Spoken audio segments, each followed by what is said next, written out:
Welcome to Embargoed, a podcast featuring intelligent talk about sanctions, export controls, and all things international trade for trade nerds and normal human beings alike. I'm one of your hosts, Brian Fleming. I'm here, as always, with my friend, comrade, and co-host, Mr. Timothy O'Toole. What is up, Tim? What is up, Brian? Anything happening in the world? Quiet, all quiet here, Quiet, all good. quiet in DC. So we're done. Yeah, we're done. We don't have it's a short episode today. Nothing's really happened last week. Thanks to everyone for joining us. A little bit of gallows humor from us at this point because my gosh, what a week this has been. We are recording this on Monday, February 28th. I will give all credit to my friend Mr. O'Toole, who this earlier today said, I think last week was the most significant week in the history of economic sanctions, which may very well be the case. Time will tell, I think. But my word, we have been just completely running on the hamster wheel for the last week plus with everything that's going on in Ukraine at the moment. And that is, surprise, surprise, what we're going to spend the entire episode talking about today. Yeah, it's just before we get started, any initial thoughts, wisdom, comments you want to share with the people, the good people out there, It's Tim? just been exhausting, but I mean, it's exhausting for the world and not just from a sanctions perspective. Yeah, obviously not to make light of the fact that we're talking about serious loss of life and you know a blatant disregard for um, the a sovereign nation here and its people. But as a result of that, that is what we're about to talk about is trying to fight against, is trying to actually deter and curtail and stop all of that from happening. We will debate whether we're on the right track there or not, but it is my gosh, it has been a wild ride the last week or so. Even the Swiss cannot remain neutral on this issue, which I think says a lot. Good, good point. Our good friends, hats off to our friends in Switzerland for getting in the mix.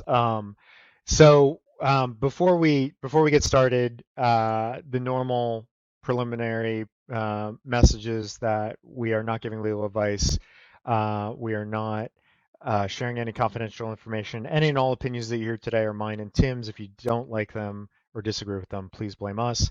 If you like the pod, please spread the word. And please subscribe. Please give us a rating. Hopefully, a 5-star rating. You can get us anywhere you find your pod content. So, the agenda and the roadmap today are pretty simple, pretty straightforward. Russia. We're talking about Russia, and we're talking about the tsunami of sanctions that have been levied against Russia in the past week by the US, the EU, and many others around the world, and what that has done, what that amounts to, what may be coming, what hasn't happened yet. There's frankly, we could have probably a 5-hour podcast if we really wanted to on this. I think we don't want to put everybody to sleep, and Tim and I need to sleep at some point today, presumably, hopefully, unlike the past few days. So we're not going to do that to all of you. As we tend to do, we're going to talk about some themes and some higher level um, elements of what has been announced so far by the U.S. and the global community to combat what's going on in Ukraine right now. We're going to kind of roughly organize things in two parts. We're going to start with economic sanctions, and then we're going to move on to export controls.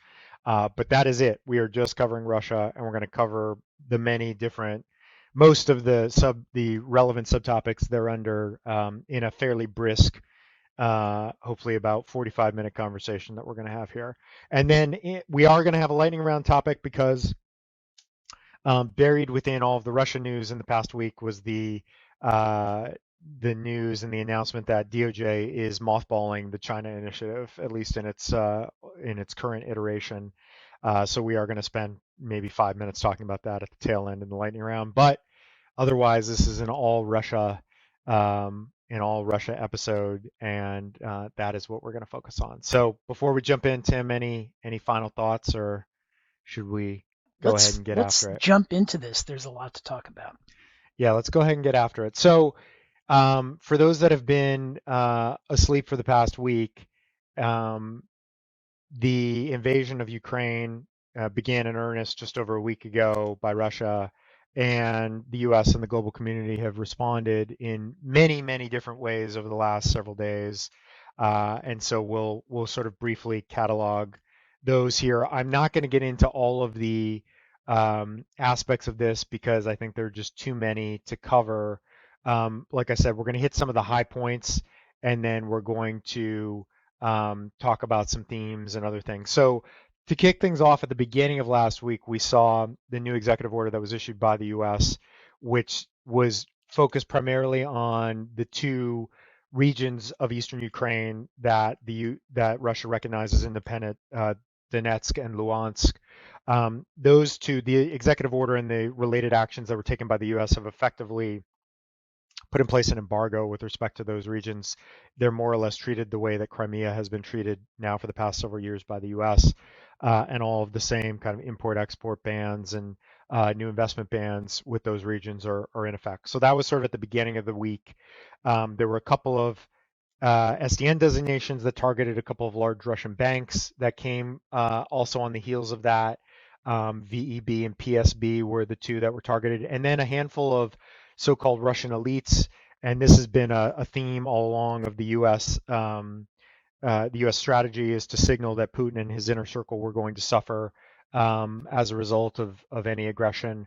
There was also further restrictions on Russia's sovereign debt that kind of extended what was put in place previously. And also near and dear to our hearts, there were the waiver with respect to the Nordstrom II AG sanctions that had been announced last week was rescinded.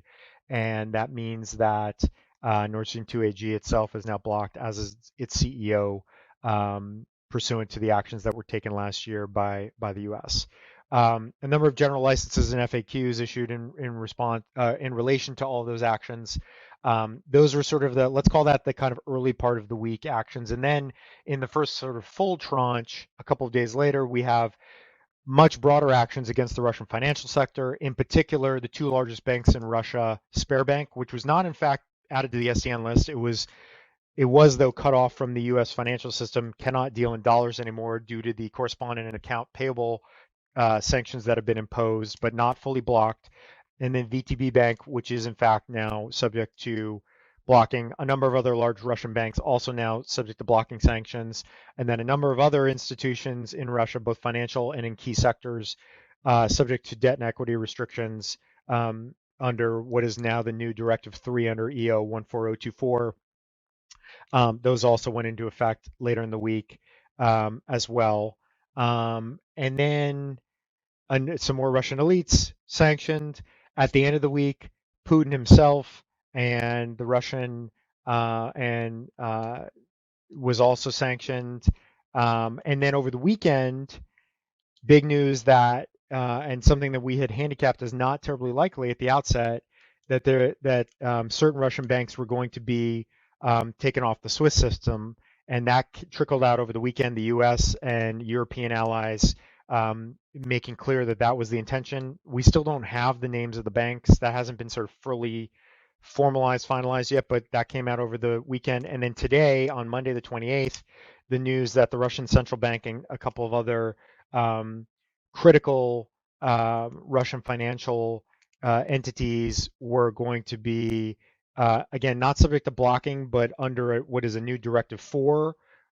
All U.S. person transactions with those entities were going to be prohibited, essentially, in the absence of OFAC authorization. That is a complete and drastic oversimplification of what has happened, but a quick run through of the high points that I have.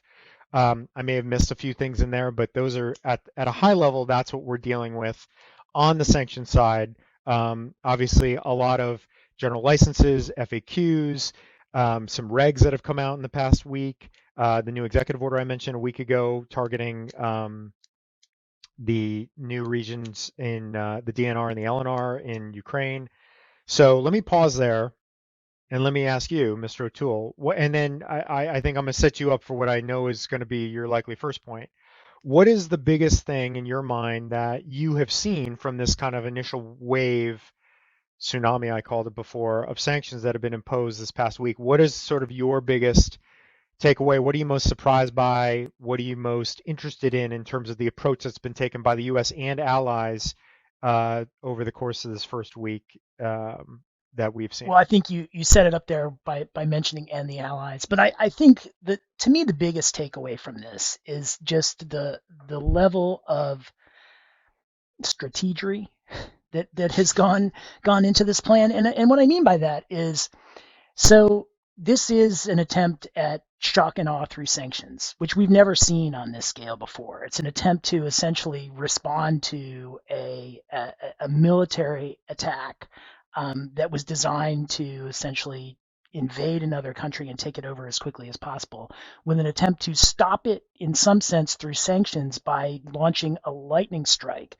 that's designed to cripple the Russian economy, the likes of which we've never seen. And what I mean by that is it's very targeted, but it's coming from all directions. And so it's not just the US, but it's the US and the UK and the EU and Australia and Canada and Japan and New Zealand, all of them coming at the same time, just kind of aimed directly at the Russian financial system, the ability of the Russian government to obtain revenue in any way whatsoever, designed to knock out the ruble, and then designed to send a message to Putin's biggest supporters that if they continue down this road, they will basically not be able to do anything outside of Russia, or certainly in the West, for the foreseeable future and maybe forever.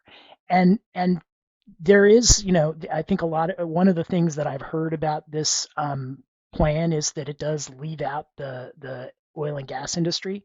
I would say a couple of things about that. First, not so much, because although the oil and gas sanctions have not expanded against Russia in a huge way since the last time, you can't buy anything from a Russian oil and gas company without running into the financial sector sanctions. I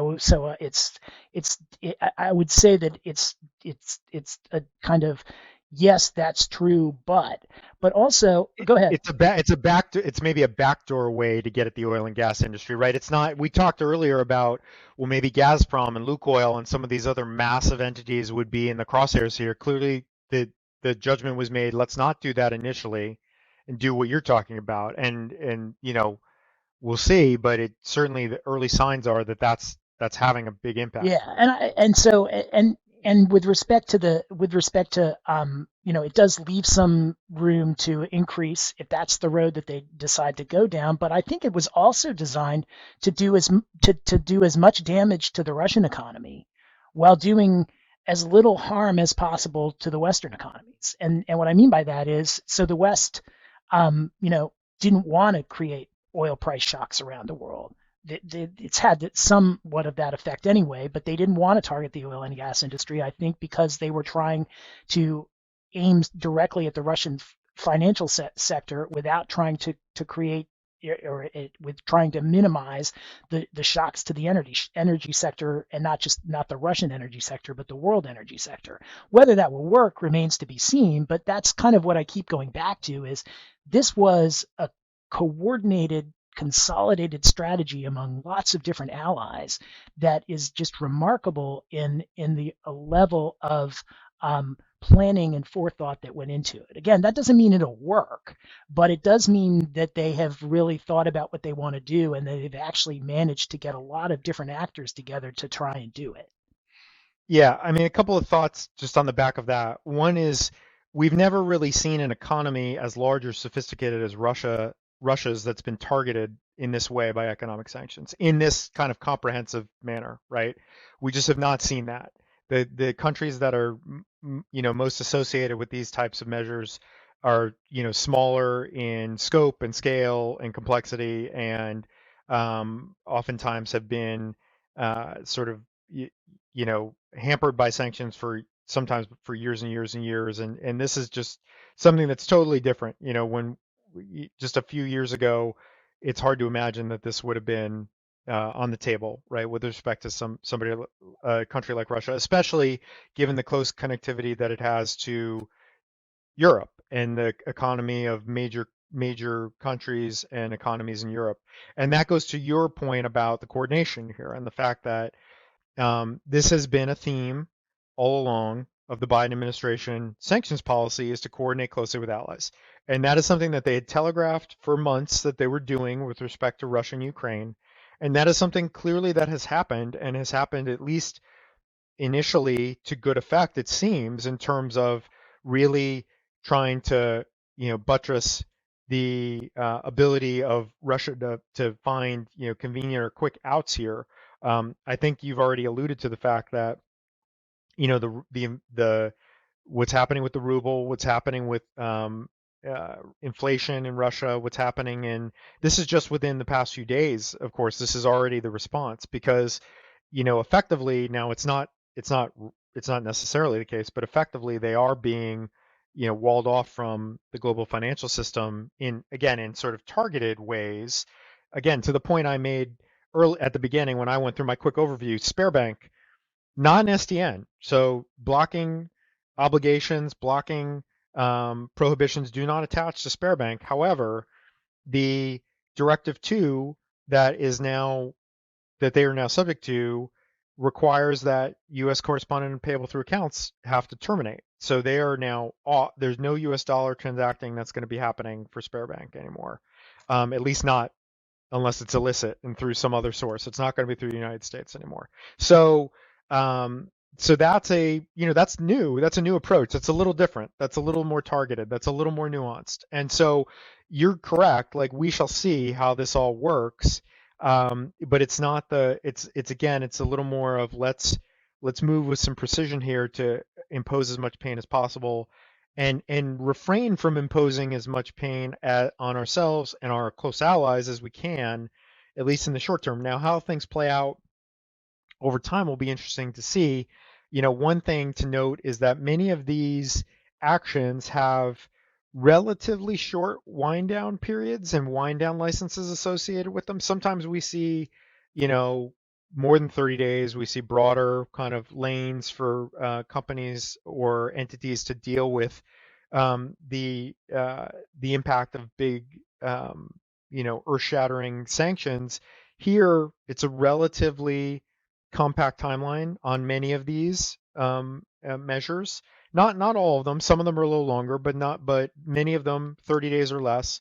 And so it'll be interesting to see how that all works and how that plays out here in the coming days and months. But to your point, if people can't get paid to do business with Russia, then they're not going to do business with Russia, regardless of or the ways that that's going to happen are going to be there's going to have to be sort of new avenues, new supply lines that are put together to understand how that can really work and how that's going to play out. And again, the Europeans have given this a lot of thought already because they've been worried about their energy supply and a various other just interdependence that they have with Russia. But it'll be fascinating to see how this plays out in um, in in practical terms over the next couple of weeks and months. And I think one thing that you and I have talked about, which again I'll set you up to talk about because this is your you were the one that's sort of brought this up I know a few times already with clients, is that it's striking to me and to us that we're not seeing reliance on CAATSA authorities here. We're not seeing reliance on or reference to at all secondary sanctions authorities when it comes to the measures that have been taken in the past week, which is a striking change from what we saw, in the past several years with regard to anything Russia related, and certainly with regard to Iran, anything Iran related, which is very heavily focused on the secondary sanctions impact and trying to scare away essentially parties from friendly countries. And to your point on the allied response and the coordinated response, seems pretty clear to us that that's just not deemed to be necessary by the U.S. at this point, given the way that everybody is in close alignment on how to respond here. Yeah, I mean, so secondary sanctions have long been an irritant to our allies in the sense that, the US will impose sanctions and then say, and oh, by the way, allies, even for transactions that don't concern us and are beyond our jurisdiction, we're going to sanction those too by cutting anybody in your countries off from the US financial system who does things with the sanctioned country we don't like. Or at least threaten that, which is sort of equivalent to basically, it just makes things that much more And difficult and it's an to irritant because you have countries who are saying this is beyond U.S. jurisdiction. Now, there's a theory as to why it's not, but it certainly is controversial overseas. That approach really does it's almost glaring in its absence here in the sense that there are CATSA authorities that could apply to this that are not cited in the executive orders that President Biden has signed. That we'll talk about the export controls later, but they have carve outs for the allies under the theory that the allies are going to impose their own export controls. And so what has happened here, and we'll see if the other countries back it up, but they seem to be. The movement on SWIFT seems to have been driven out of Europe. The central bank movements seem to have been driven out of Europe. Boris Johnson was saying over the weekend that the plan was to crush the ruble, and that plan seems to have at least in part come from overseas.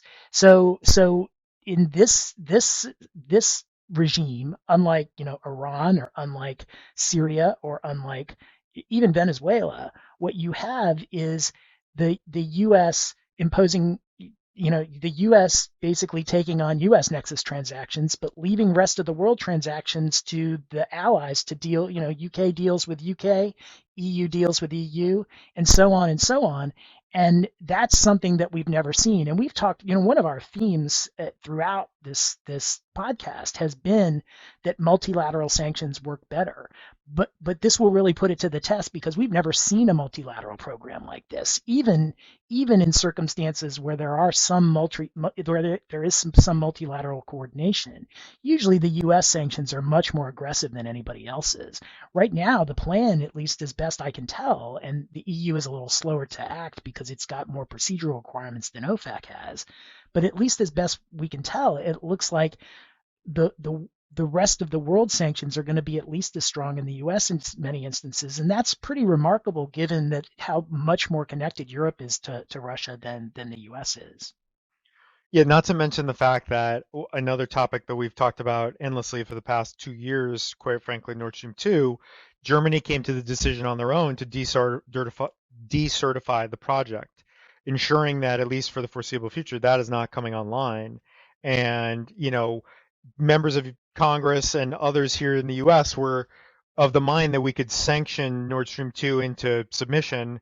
That's not really obviously what happened. I think circumstances kind of, you know, took hold. And because I think of the multilateral approach and the coordinated approach, the Germans eventually got on board with the idea that they had to act to stand in the way of that. So, uh, a similar theme there in terms of where we kind of netted out or have netted out, at least for the time being, based on this approach. And again, to be clear, we're not sort of touting this as a victory by any stretch for this approach for the Biden administration or anything else. That is not the case necessarily. Time is going to tell how effective this is going to be. For anybody who listened to the last episode we recorded, we were talking about the void that China was ready to fill with respect to everything Russia related. Although, China's in an awkward position because they seem to be, I think, on the one hand, not too pleased with what Russia's doing, but on the other hand, don't want to speak out too harshly against their good friends in Russia, and so they're kind of laying back a little bit, but certainly seem to be willing to take the step in and take the economic benefit to the extent that they can. But again, to the point that we raised the last time, perhaps given the way that the world has united to really uh, act in the face of Russia's aggression in Ukraine, maybe that would embolden the U.S. or others to act with respect to China if they're too brazen here in terms of what they try attempt to do to sort of either benefit themselves or alleviate the pain on behalf of Russia. So that'll be really fascinating to see. Well, you raised China, and I think it's a really good point, and I think it may explain the energy kind of carve out, for lack of a better term, from these sanctions. You know, uh, for the most part, most of the sanctions programs, certainly Venezuela, Iran, Syria to some extent, are targeted at oil, and they've been very porous. And part of the reason they have is because oil is a commodity that can be moved around the world. You don't need to send it through wires that people can monitor. It doesn't go through. You don't have to send the oil through New York if you're transacting in dollars necessarily. And so it's something that is I think, while it can be, you can impose sanctions and you can certainly slow down the flow of oil, it's really hard to stop it. And in the long term, you just usually end up raising prices, but eventually a secondary market develops for oil. And China has bought a lot of Iranian oil even since the secondary sanctions have been in place. And I think the thinking on oil was probably like, it's certainly not going to be that effective. There'll be a lot of holes in that those sort of sanctions, and they're slow. Whereas the financial sector sanctions, I mean, as OFAC has really perfected them over time, they're they are very they're much less porous. There are a lot there are a lot, it's much more difficult to move money around without using the financial system. Now that doesn't mean that it's impossible. There is an entire, Chinese financial system that can be used, but it's not. Russia isn't that connected to it. My last read of this was that Russia reserves in RMB were like 13%. So they really weren't, and that has increased over the last few years. So even that number is recent. But so that using the financial system is really where the strengths are from a sanctions perspective, and so that's really where these sanctions have focused. And again, I don't know. I'm not saying that they will necessarily be effective, but I think what the the U.S. and the allies have done is take what they've seen has been the proven most effective sanction tool and the one that works most quickly, and tried to make it impose the most aggressive financial sanctions regime that we've ever seen. And I think that the thing to bear in mind that Tim and I are reminded of constantly and have been reminded of constantly over the last week is the idea that the global financial community, in particular the Western financial community, was ready for this in many ways. They were the most ready of anybody, I would say, of what could be coming. And they are the most ready to spring into action, to put the clamps down, to comply quickly, and to adjust their risk tolerance to perhaps close to zero with respect to most of what is going to be touching Russia at this point, and to serve effectively as a policing mechanism on this. And that's exactly what Tim is talking about. And the idea that even if non-U.S. entities or even U.S. entities who might feel that they have a pathway to be still do legal business in parts of Russia or with certain uh, entities in Russia, the cost and the difficulty and the that is going to take has just been ratcheted up just by untold amounts in the last week, to the extent that there are going to be plenty of rational actors out there who are going to look at the Russian market now and say it's not worth the juice is not worth the squeeze, for lack of a less cliched way to put it. But that's the reality, and that's what I think was everybody was hoping to achieve here, or all the policymakers are hoping to achieve here. But um, that is definitely a reality, and that's a difference between I'm putting aside people who are just trying to sort of figure things out, maybe wind things down and step away, but anybody who's committed kind of beyond the immediate near term to stay. We want to stay in Russia. We want to continue to do business there. The degree of difficulty and the complexity has just gone up considerably. Yeah, I mean, I think one of the reasons that the financial sector is the area where I think sanctions can be the most effective is because of one of the things that we talked about before, this over compliance. That is that the financial sector really alone among the sectors, I think, around the world, if you want to, give a broad generalization as opposed to, talking about anecdotes.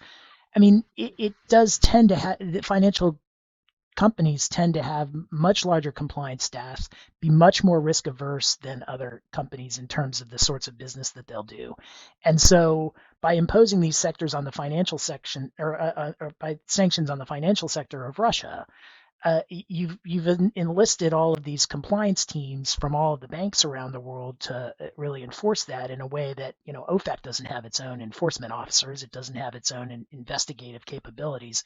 It's kind of enlisted in this sanctions this huge group of compliance officials from banks around the world in a way that with oil and gas and other sectors you just don't have those sorts of efficient enforcement mechanisms. Right. Not to mention the fact that, we are aware that, um, there was a lot of pre-baking of this by OFAC and Treasury and other officials in the U.S. government who were doing roadshows and talking to key groups to sort of let it be known that, the sky was about to fall potentially, and that everybody needed to be aware of that and be vigilant, ready for it, and ready to hop to it and comply with whatever the U.S. decided to and its allies decided to cook up, because this by all of the discussions we've had, by all of the public reporting and the signaling that has happened, we didn't know until just a few days ago precisely what this was going to look like. And that maybe leads me to a final point that we can talk about before we shift to export controls, which is, I know that my clients who were trying to get out in front of this, some of whom had spent a lot of time and effort and energy, are trying to game plan and have contingency plans in place and be ready for this. They have still struggled, quite frankly, some of them with trying to figure out exactly how to navigate all of this in the last couple of days, because I think that's not and that takes into account the fact that there was a lot that was left on the table here that did not get implemented. To Tim's point, there was nothing explicitly targeting the big actors in the oil and gas industry. There was nothing targeting big actors in other big revenue generating sectors of the Russian economy. This is really it's almost exclusively targeted at the financial sector and Russian elites. That's really it. And there's a lot of spillover and sort of cascading effect in many other aspects of the Russian economy and the global economy, but that's really where the pain was targeted, at those actors. That's it. And so I know that I can speak for myself and I can speak for Tim by saying that I've basically been on the phone day in, day out, 24/7 for the last week, fielding calls and helping to walk through, well, what do we do next, or what do we have to prioritize, and what do we need to worry about, and how do we assess this or this or this.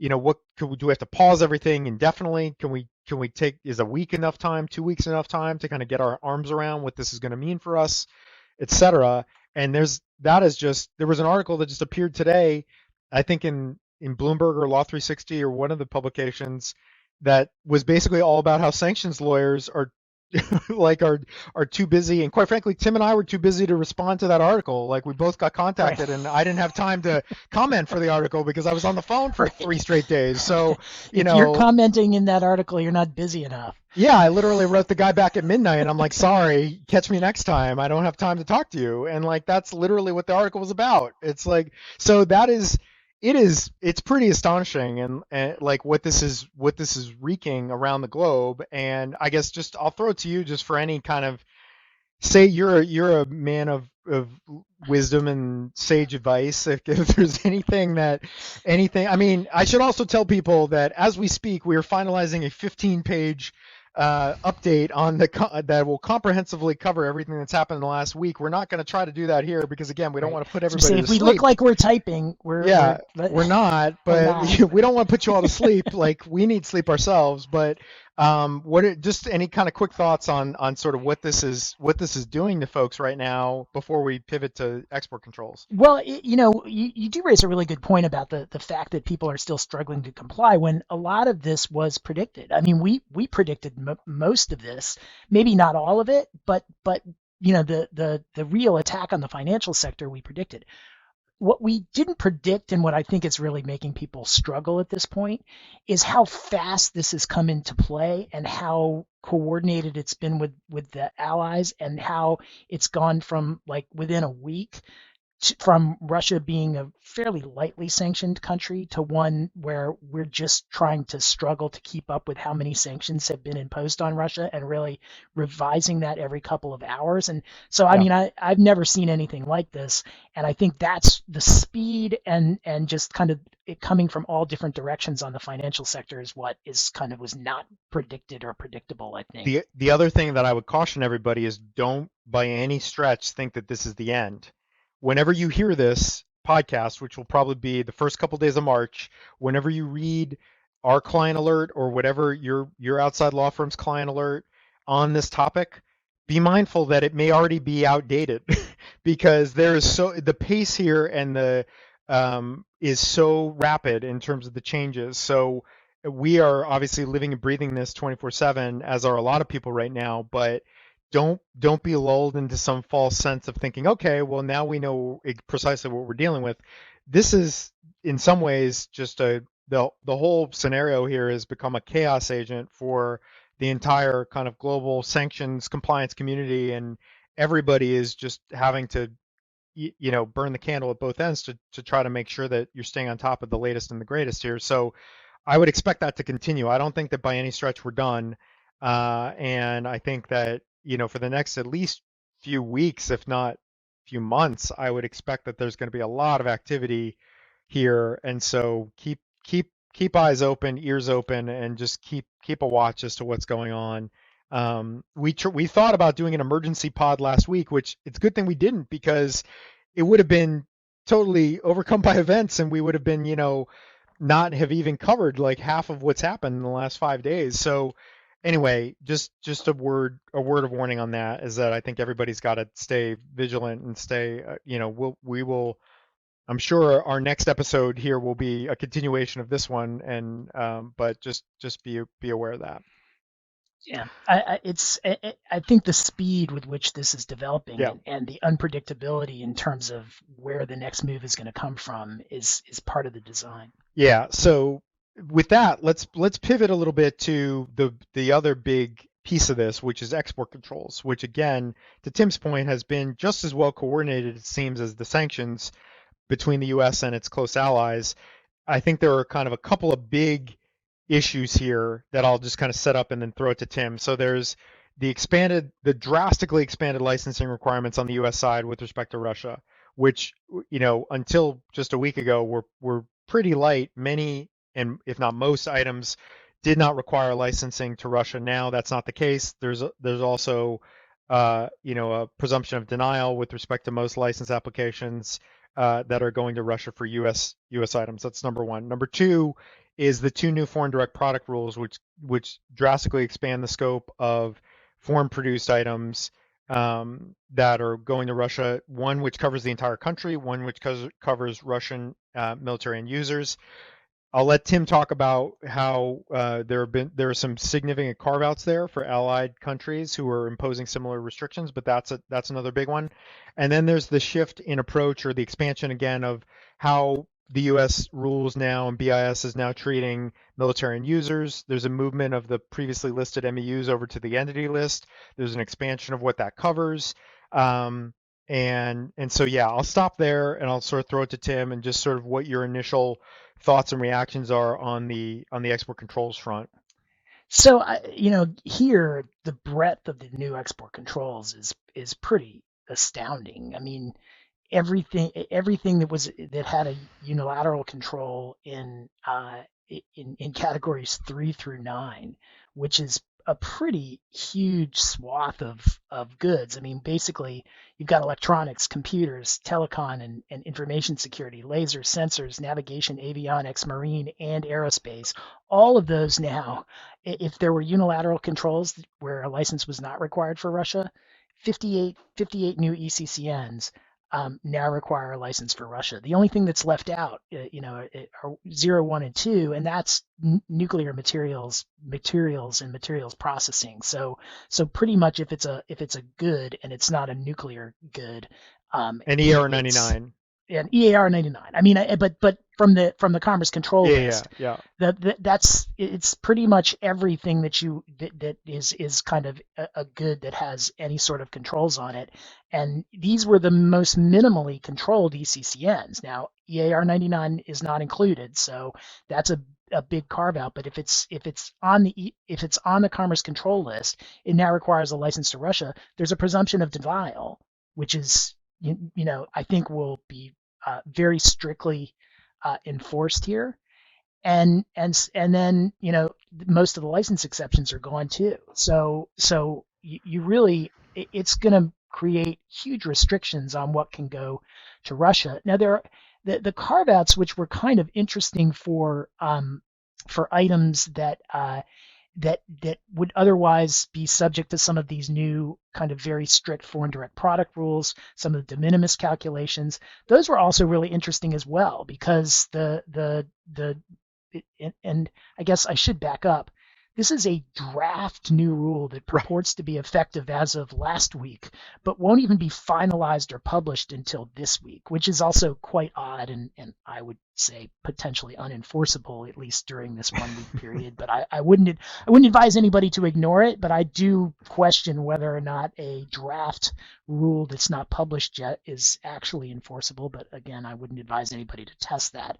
But that rule has essentially within it, or at least the draft, um, says that for certain countries, and it's basically all of the NATO countries, EU countries, UK, Japan, Canada, the countries you would expect. Those countries are planning their own export controls that are similar to these, and therefore some of the new rules don't apply to goods from those countries. And so, for example, like we're not going to have strict de minimis rules in those countries in the way that we could, because we expect those it won't matter, right? I mean, who needs to have the EAR applied to something with 25% controlled content when you can have the UK rules, which are the same, apply to them? Why make anybody go through the de minimis calculation? And so certain materials that otherwise would be counted in that calculation are excluded at this point. You've got different foreign direct product rules in those countries than in other countries, to make sure that it's basically, kind of like with the sanctions. If you're in the US, if you've got a good that's clearly subject to the EAR, then US restrictions will apply. But for a UK product, the UK restrictions will apply because, at least in theory, they're going to be the same anyway. So you might as well not make it so complicated.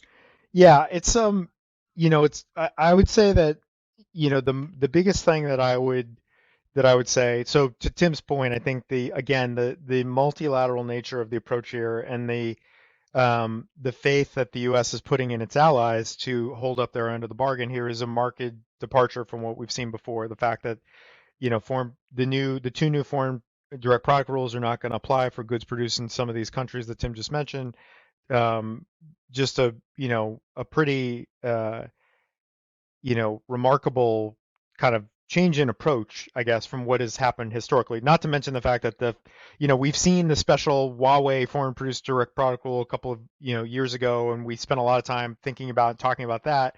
Now there's rules that are applying to the entire country of Russia, which, depending on how supply arrangements and supply chains are set up, could be quite an onerous task for folks to try to understand and comply with if they are going to continue to produce and supply Russia.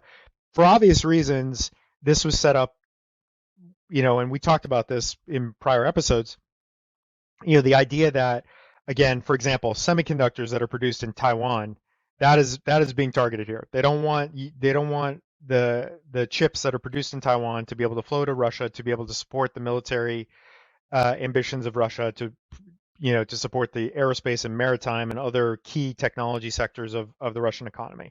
That is clearly what is intended here, which is why the scoping of this is done in the way that it is. That being said, for multinationals, and I've already had a number of these conversations, I know Tim has as well, it's still going to be quite a tall task for folks who are planning to at least continue to supply Russia, or at least complete existing orders or contemplated orders that were in place, to ensure that they're doing that in a manner that is fully compliant with the new rules. that will take into account the EU controls that are going into place, the UK controls, these other countries, and factor in whatever US licensing requirements might be in place, which again are far more extensive than they were just a few days ago. So as a practical matter, doing that review, ensuring that that is something that is being done in a fully compliant way, that's going to take some resources for companies that are, committed to trying to follow through on these orders. I will say that it's clearly not the intention of the Commerce Department and the U.S. government to necessarily cut off the Russian people from all Western, items that are not of, some kind of strategic importance to the Russian government. That being said, we know that there's going to be some impact on that. There's going to be some lessening of imports on that end from Russia. It is going to have some impact on the sort of the Russian civilian population, no doubt. But that being said, I think again in the way that this was sort of targeted, it's meant not to be kind of a full, uh, you know, embargo. Obviously, we talked about that. We talked about that as obviously something that had been floated or discussed as sort of the most drastic of rules that could be put into effect. Again, there's room to grow here. As extensive as these new rules are, there is room to grow, there's room to extend, there's room to do more. And so I do think that for now, this is um, it's a pretty strong initial change to the rules that is going to have impact. It's not going to probably be felt as immediately as the economic sanctions side of things. Uh, but I think there are a lot of people right now trying to figure out how they can comply with this, whether they can, especially given the presumption of denial that is hanging over everything. I would note that there are Commerce makes a point of obviously calling out that there are going to be case by case review given obviously the license applications. They're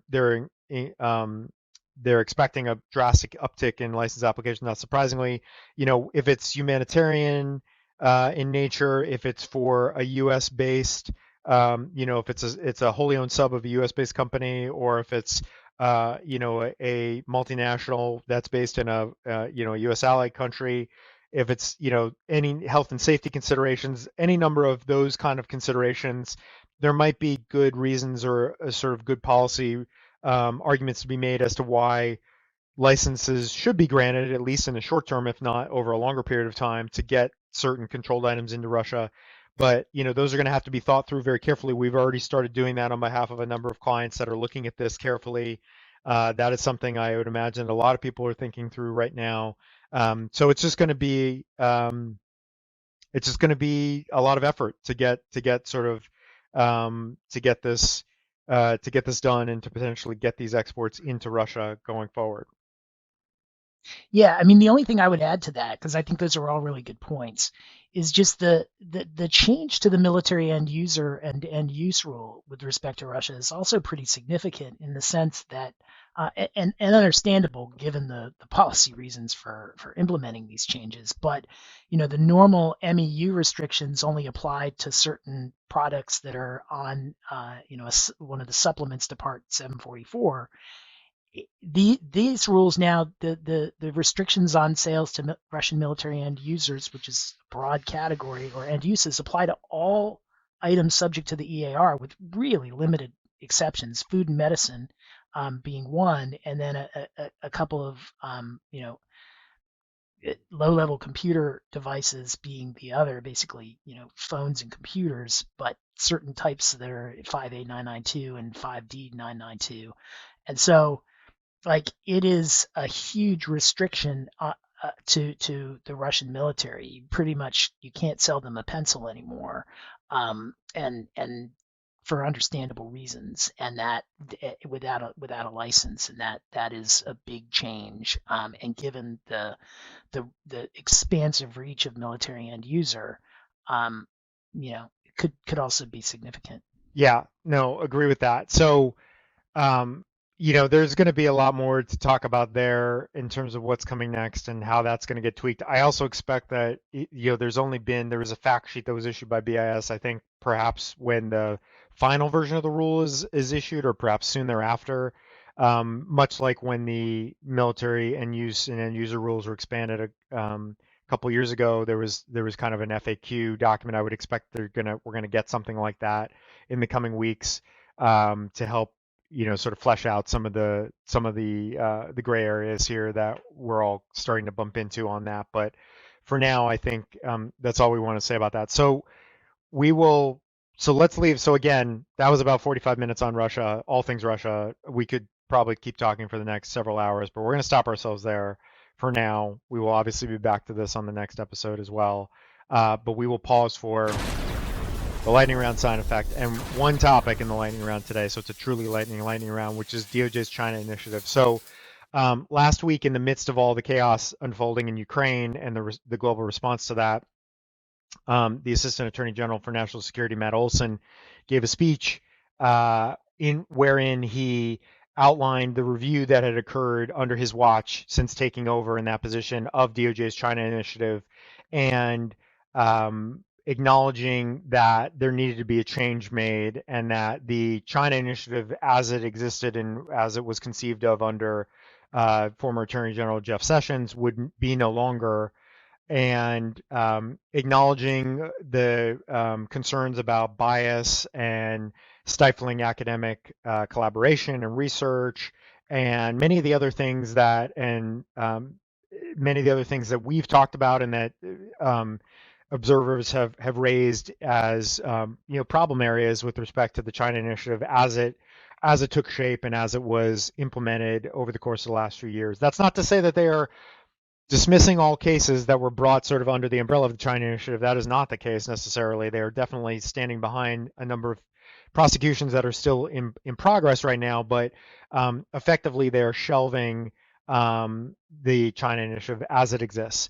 What he said, one interesting thing that I'll talk to, and then I'll sort of tee up a reaction from Mr. O'Toole, who I know has strong feelings about this. So he said, he brought into the discussion sort of and contextualize other bad actors at the state level, Iran and Russia obviously being among the top there, and said, we need to have, our focus is not just China, it's all of these actors, and and we're not going to relent there. We're obviously going to continue to focus on all of that. But he did say, and this was the thing that I think that Tim and I talked about at length when we talked about the dismissal that came against the MIT professor a few weeks ago. Cases that are not necessarily tied to, that are talking about misstatements or false statements purportedly made on grant applications and things of that sort. Those just do not rise to the level of persons that are trying to abscond with or exfiltrate or steal sensitive U.S. technology, controlled technology, and items and bring them back to China or other foreign countries, right? It's just, in our view, that's just not, that's not an apples to apples thing. And that's not to say that this has to be a one note approach, but I think clearly in the hierarchy of the pecking order, thinking about protecting those things is probably at the top of the list. And in fact, in the speech, Matt Olson said, top imperatives in terms of the shifting of approach here is to defend core national security interests and protect most sensitive information and resources. Protect economic security and prosperity, including key technologies and private information about American supply chains and industry. Those are the top two things he mentioned. So that sort of plays directly into what we talk about all the time and what we focus on all the time.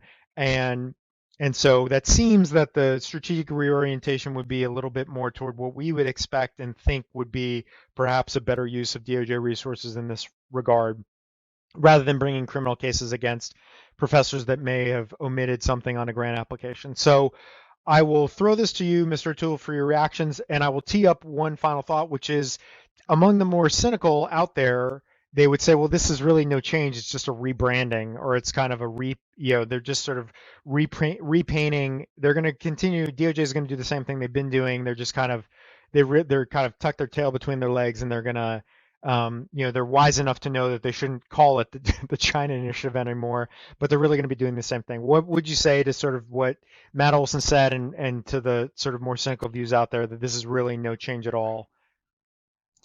Well, first of all, good riddance to the China initiative. I think whenever you have an initiative that focuses on a country, the risk of spillover to kind of focusing on ethnicity or some other immutable characteristic is there, and I think this initiative showed that. But I think almost as bad is the spillover effect to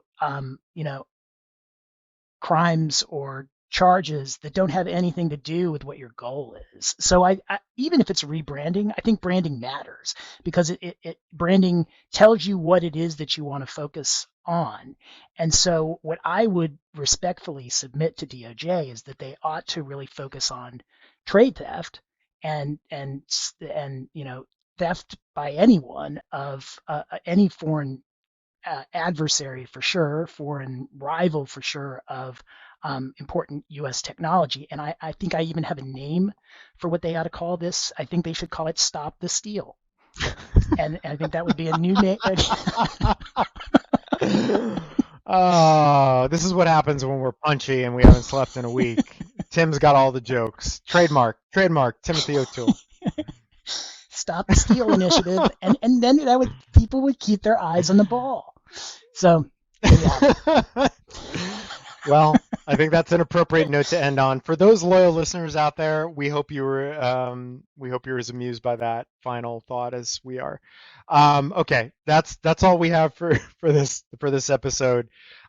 We will no doubt be back in March with more on Russia, and as things continue to unfold, maybe we will have to do an emergency episode at some point in the future. But for now, you will hopefully all have this one first few days of March. It will encapsulate our thoughts, at least on the first week of what's going on here in terms of the global response to the invasion of Ukraine by Russia. And like we said, there's no end in sight here, so we will catch our breath, and we will be back again the next time to talk about this further. So until then, everybody stay well and stay sanctions free.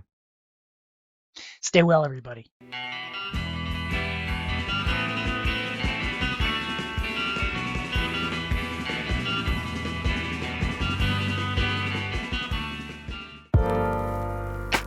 This podcast was produced by Heartcast Media.